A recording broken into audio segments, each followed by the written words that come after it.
Hi guys, welcome back to my channel. If you're a new subscriber on this channel, you are highly welcome, and my name is Jada. And if you are a returning subscriber on this channel, thank you for always coming back to watch my videos. So you guys, today I'm going to be sharing some stuff to you guys. And what I'll be sharing, if you are coming to the Philippines, you should know this, because I have a lot of people like asking me questions about, okay, how do I come to the Philippines, how is the life in the Philippines, how is this, how is that. So I just decided to like film a video. Like I said, since I started putting out content about the Philippines, a lot of people are like, how did you get here, stuff like that. But then I just decided to come here and then just explain to you guys that, okay, when you get to the Philippines, or when you want to come to the Philippines, you should know this about the Philippines. So first off, what you need to know about coming to the Philippines is that there are over 2,300 colleges and universities in the Philippines. Yeah, there are a whole lot here, a lot of universities here in the Philippines. So you should know that when you want to come to the Philippines, you need to like make research, and then just depending on wherever you want to stay, just make research about the university, and then you just try to ask people you know over in the Philippines about this university and how it works. So you just know the school you want to attend, know if they offer the course you want to study or anything. Just find out things about them, and that is it. So another one is school handles your visa when you're coming to the Philippines.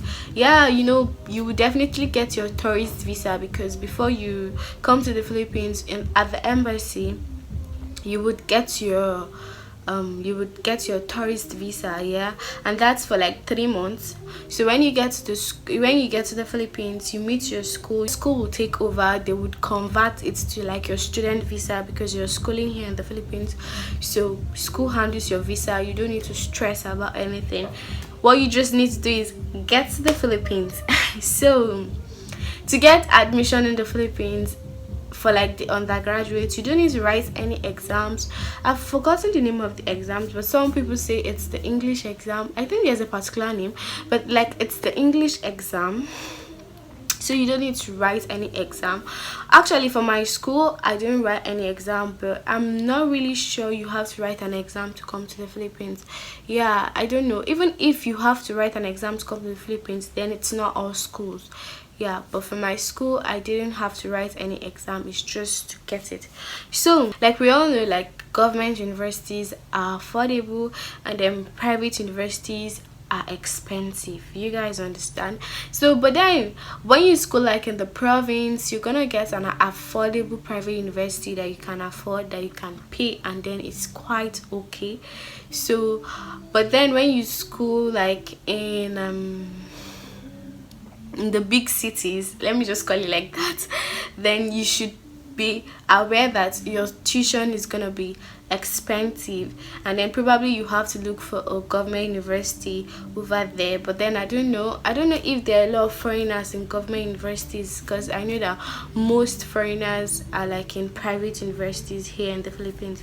Also for the tuition, it depends on the number of units you take.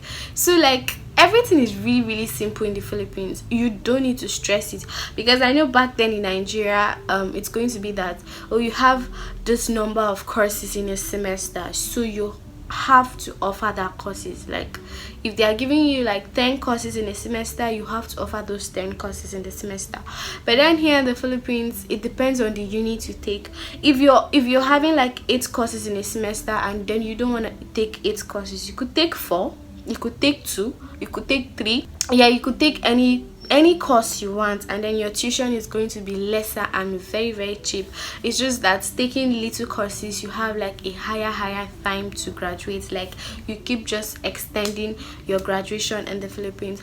But then I know that a lot of foreigners just like to take all the courses, like just like to take all the courses. We always take it because I feel like we are not stressed, or we can handle it.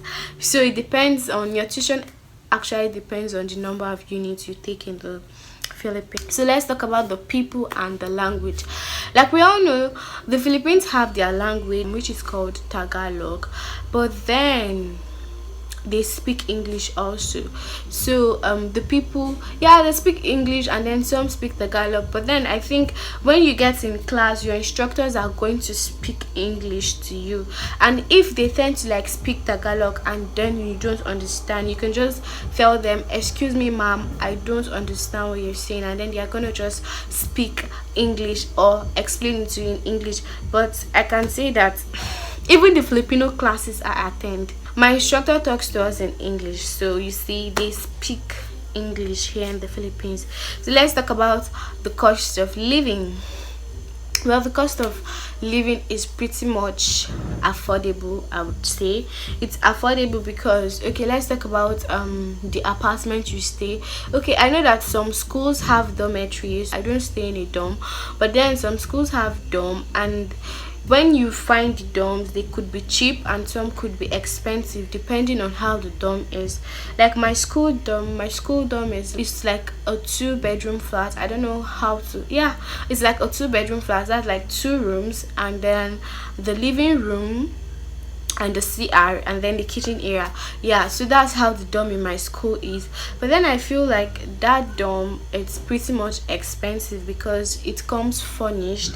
Yeah, for the furnished one, it's cheap, but then for the one that is not furnished, it's a bit lesser. But then the environment is so cool and cute. But I feel like the dorm in my school is pretty much expensive. So you could also find condos depending on where you stay. You could find condos, and then you pay nothing less than 22,000 peso and above, 22 to 30,000 peso and above.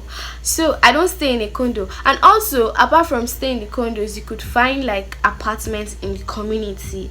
Yeah, but then okay, like I stay in an apartment in the community, and I feel like staying there is pretty much affordable as a student, because you could find apartments for like 3,000 peso, 4,000 peso, 5,000 peso, and that is pretty much affordable for you as a student. Yeah, getting an apartment. But then some people would say for security reasons and all, you should stay in the dorm.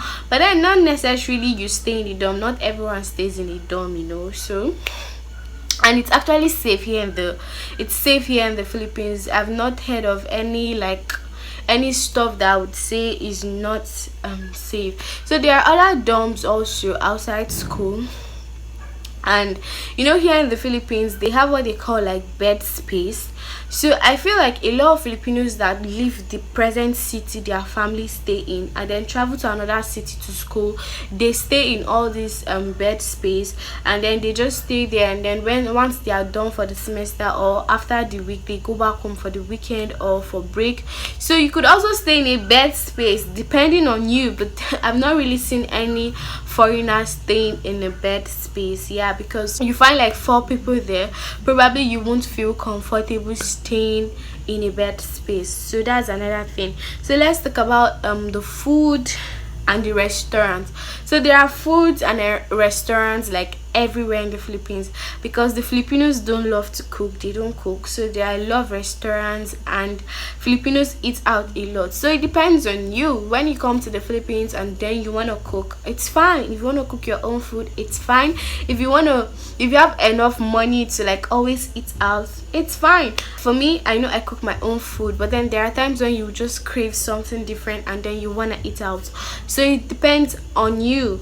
There are a lot of restaurants and food here in the Philippines. You just need to make your choice. And actually the food here in the Philippines are very, very cheap. When you're buying the raw food, it's cheap, and when you're also eating in the restaurants, it's not so expensive. It's also cheap. So like everything is really cheap and affordable here in the Philippines. And then in some dorms you can't cook. So if you can't cook in some dorms, then you find yourself literally going out to eat. But then when you stay in an apartment in like the communities, like that is an apartment that is not a condo, it's not a school dorm. Someone just decides to build like an apartment where people come to stay in.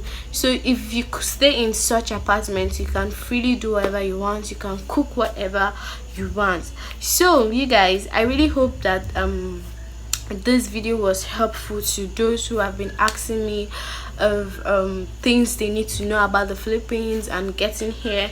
All I would say is that being in the Philippines is actually cheap and affordable, but then due to the pandemic it's not so cheap.